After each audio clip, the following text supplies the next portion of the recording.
this edition of The Timeout, we chat with B3A's president, Drumeco Archer, ahead of the team's departure to Grenada for Carifta. Some highlights from the recent Carifta track and field trials. American football versus flag football in Grand Bahama in sports from the north. And finally, this week's fitness tip with Coach Marcellus is a can't-miss item. All that ahead, but first, this Timeout. Welcome to this edition of Time Out. I'm Amajal Knowles. The Easter weekend is fast approaching, which means the 51st edition of the Carifta Games is right around the corner. And joining us today is the man tasked with leading the 242 into battle, the B3A's president, Drumeco Archer. Drumeco, thanks for joining us on today's show. Thank you for having me, Amo.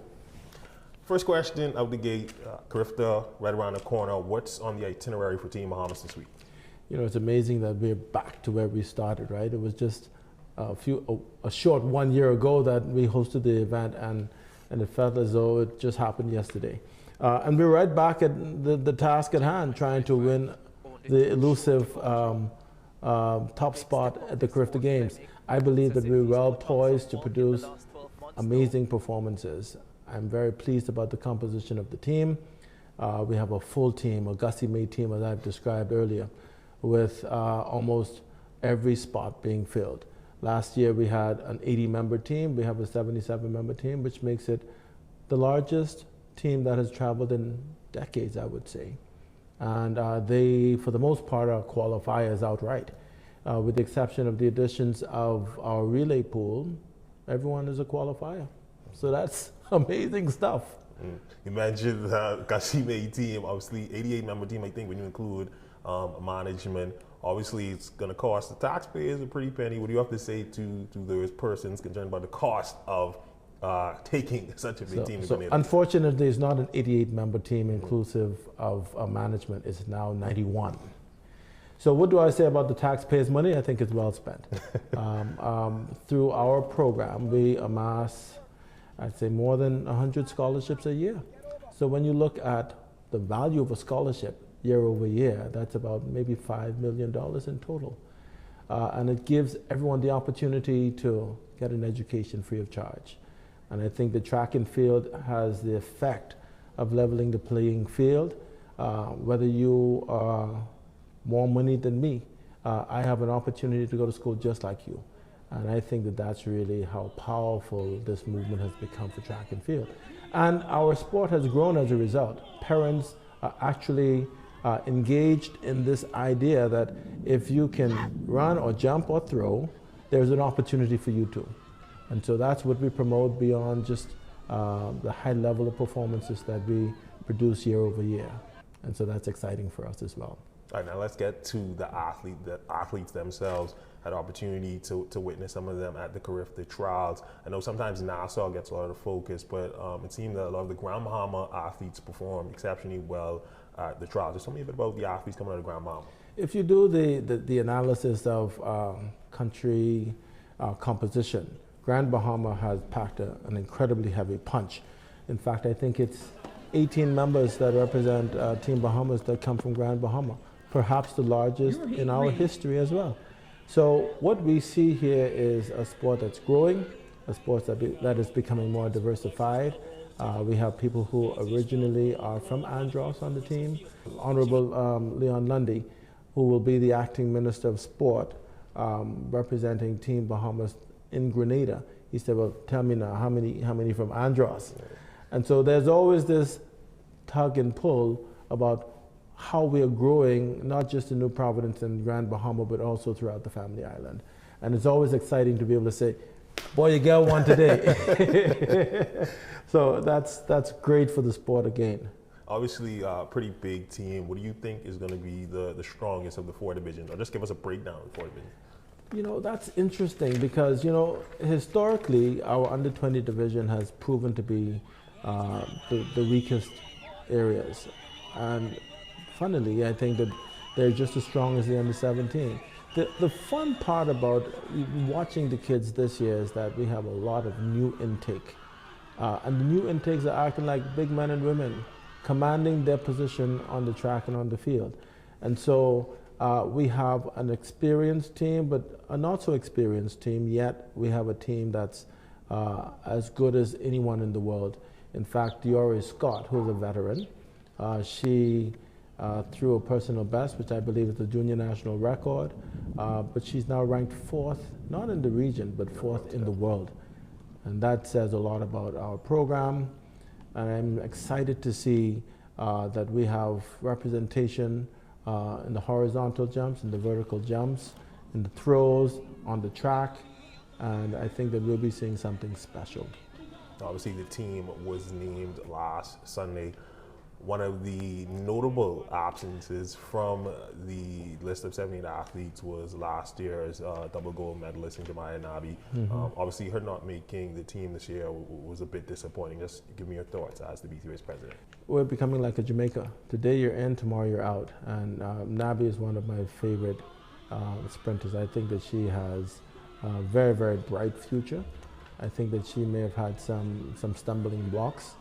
And taking nothing away from those who have emerged at the top. I believe Nia Richards, who emerged as the champion, will prove to be one of the best sprinters that we have in our age group that will represent the Bahamas for years to come. You mentioned this selection process. I know Sunday you guys didn't leave the old stadium till I think about 11 o'clock. No, obviously it's, I wouldn't say it's a controversial process, but obviously it's one that always, you know, when it comes to the parents and their kids, that leads to, you know, conversations online, you know, some kids don't make it. Just tell us a bit about the selection process. The selection process is a very, very frustrating process. Last year at home, we didn't leave the room until after 3 a.m. So I was so happy when I was able to get home before 12 o'clock. The selection process is a 3-tier process that involves an independent group that reviews the results alongside our qualifying standards, and they make recommendations. Those recommendations are then presented to the executive board. We challenge it, we sometimes make amendments, because not always with the selection, the independence of that selection body would know all of the details of the athletes and the historical evidence. And so the executive board looks at it and then makes its final determinations. But of course, we're not the conclusive body. We then take those recommendations and present them to the general membership. And it's that general membership that goes through the final ratification process. And of course, parents are there sometimes, coaches are there, and everyone challenges, well, why she on the team and my child ain't on the team? But of course, we come to a formula that it's almost conclusive as to how one is awarded a seat on the plane. And so this time around, as we continue to evolve in our policy and our processes, we're becoming more efficient and we're becoming more decisive about how one is selected to the team. It's not an arbitrary process. Well, we've come up on our first break. More from the B3A's president after this quick timeout.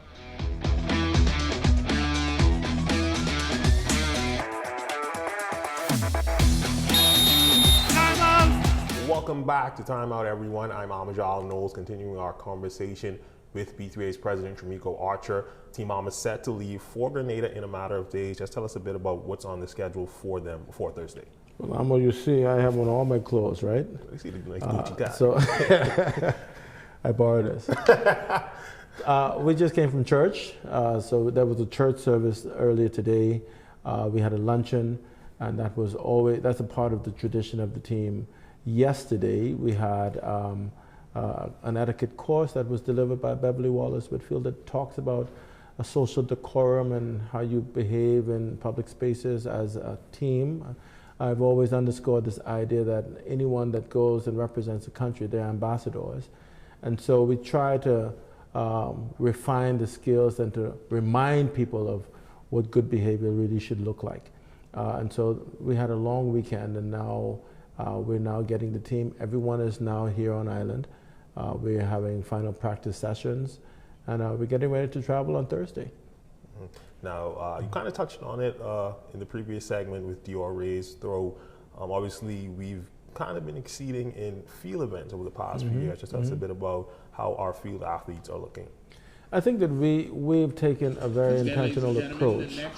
We were the leaders in the field events in the late 70s, early 80s, and Jamaica caught up and other countries caught up, and we went back to basics. When you look at the physicality of a Bahamian across all family islands and even in New Providence, where there's a melting pot of people from the various family islands, we have the physical capacity to be better than anyone in the world. And so we demonstrate that time and time again. We have the ability to jump high and throw far. And so that is what is our strength, and we'll continue to capitalize on that. Diori Scott is just one of many. Every time you turn around, you say, how are we going to replace these people where we face attrition? And then another one pops up, and then another one pops up. The other athlete that stands in the shadow of many athletes would be KJ Stubbs, who I think has the ability to be world-class in the javelin throw, alongside the Rima Artabars and the Keyshawn Strongs. And so, yes, I think we have blue label athletes, and I think that when you look at the field events, you just simply cannot turn away from wonderful coaching who the world really looks at, in the likes of Corrington Maycock and the Peter Pratts of the world are still here helping. There's succession planning through his son Jameson Pratt. We have the standout James Roll and Keno Demerit, and so many people who have really gone to the front of the class and said, I'm going to continue to preserve our heritage. And that's what we've been doing for the past few years now. Mm-hmm. Now, looking at the makeup of the team, is there any Austin Seeley Award hopeful, or a name that we can look? We think every year we have an Austin Seeley. Jamia Nabi, I thought, should have been the Austin Seeley Award winner last year. But of course, it goes back to quality and how competitive those performances are in the world. But again, I'm turning my attention to a young lady who qualified last year, but it was only 13. And this athlete is special, I think, Keazra Thomas, out of Grand Bahama. I think that at the trials, you have to know your limitations. She wanted to do everything. Mm-hmm. So the high jump, the long jump, yeah. The 100 meter, the 200 meters and the 400 meters in a 3-day packed schedule that has to take you through rounds and qualifying rounds. And so I think that a coaching decision will be made that will look at the highest and best use of her abilities, that will give her the opportunity to contest the events that she's strongest in by regional standards. So very easily, I think that she can be a contender for the Austin Seeley Award. I'm still waiting for a male to win an Austin Seeley Award, and maybe that day will come. Mm-hmm. Now this next question, it may not be as controversial, maybe a controversial one. Obviously, Bahamas has topped Jamaica in the past. What's the realistic expectation of that happening this year? I'm always cautiously optimistic. The Bahamas is a much smaller pool. We are a population of less than 500,000. Jamaica has several million to their arsenal, and so they have greater capacity. Notwithstanding, I think that the people of the Bahamas, because we've continued to do so well, because we've continued to make track and field a focus in our sporting environs, there's always this expectation that if you're in doing world-class performances, then you're not happening for you. But I think that to our credit, like the World Indoor Track and Field Championships, we won a gold medal in the 60-meter hurdles. Devin Charlton set a world record. Then, of course, it came back with Charisma Taylor, who came 6th. And, of course, when you look at all of the performances at the World Indoor Track and Field Championships, the Bahamas, per capita, once again, would have come out as the winner. So I don't want to say, oh, I'm going to Carifta to win the top prize. What we say year over year is we're marching towards that, and our program, with the consistency and the sustainability of our program, I believe that we're close. All right, good stuff, yeah. Drumeco. Appreciate your time and joining us here on this episode of The Time Out. But for us, Carifta next week, Last week, we held the Carifta trials. A quick highlight of the athletes.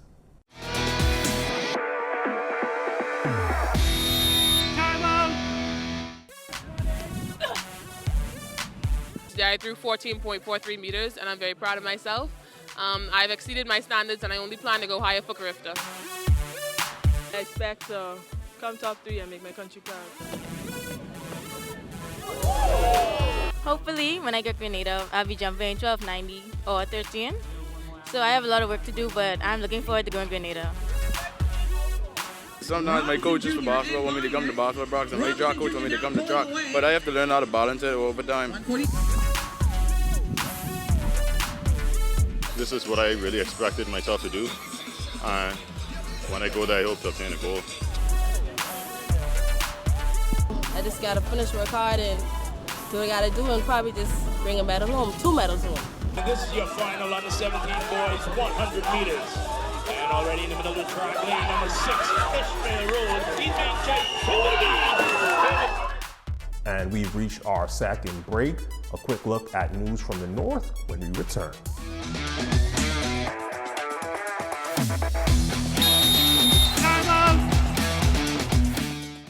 Welcome back. It's now time to look at some sports from the north. Let's quick check-in with our Ricardo Lightborn.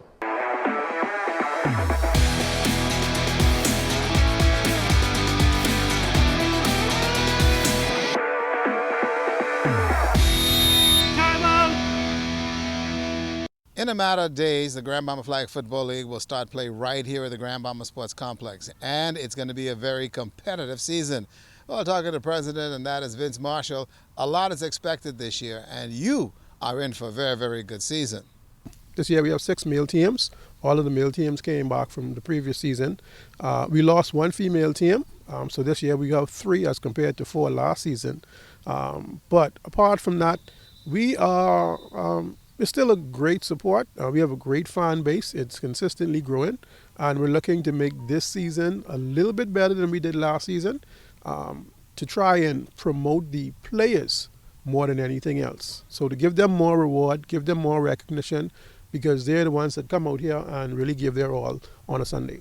The question will be asked, why has flag football taken off and not contact football? Many years ago, right here, we had contact football with the Bahamas Youth Football League and a vibrant league. That has not happened. I go back to when the Commonwealth American Football League was given the responsibility for football in the country, did not have a viable youth development program or feeder system, and that's why we are at the situation we're at today. No contact football here in the country. But you've got a bowl game in New Providence at the Thomas E. Robinson Stadium during the Christmas month, but there is no contact football. Flag football, yeah. Contact football, that's another story and another chapter. I participated for 2 years here in Grand Bahama as a part of a contact football team. I was here when we had the kids contact league through the high schools. But I think the biggest thing, the biggest change or the biggest draw for why we have been able to be consistent has been that we're willing to embrace change. We're willing to embrace leadership change and just look at things differently. You know, just because something had worked so well in the past doesn't mean that it's going to continue to work as times change, as people progress, as athletes progress.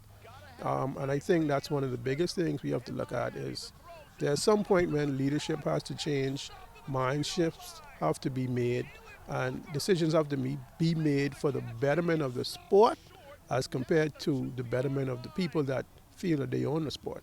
Let's be fair. Football is football, whether it's played in New Providence, Grand Bahama, Abaco, or Bimini. Flag football is doing well. Getting the young kids to play contact football is very, very expensive. And again, it takes a lot of leadership.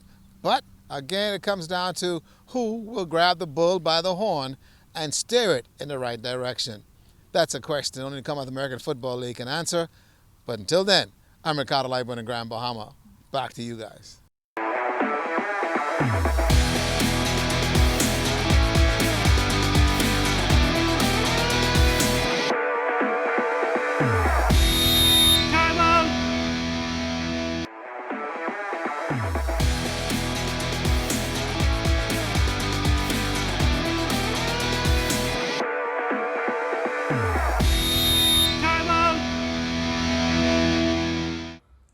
what's up, everybody? Coach Marcellus here, upliftmindandbody.com, and we're here at our usual hangout spot, Physique Total Fitness, to bring you another fitness tip. The best way today is how to do a push-up, all right? So that's our demonstration today, the proper form to do a push-up. A lot of times I get asked the question, what's the best place to put the hands if you want to do an effective push-up? Well, we're going to show you exactly how to make sure your hands are in the right spot. So you're going to get down on the knees, we're going to lean forward at the waist, hands are going to be outstretched right here.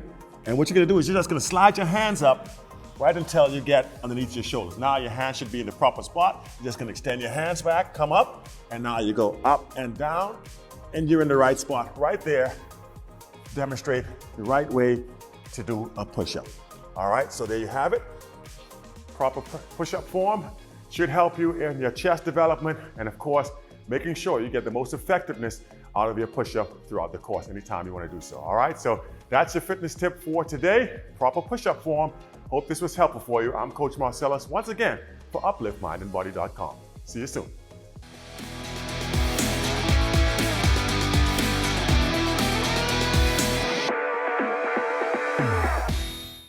Well, we reached the end of this episode of Time Out. We want to again thank the B3A's president, Drumeco Archer, for joining us. We want to wish Team Bahamas all the best in St. George's, Grenada for this edition of Time Out. I'm Amajal Knowles.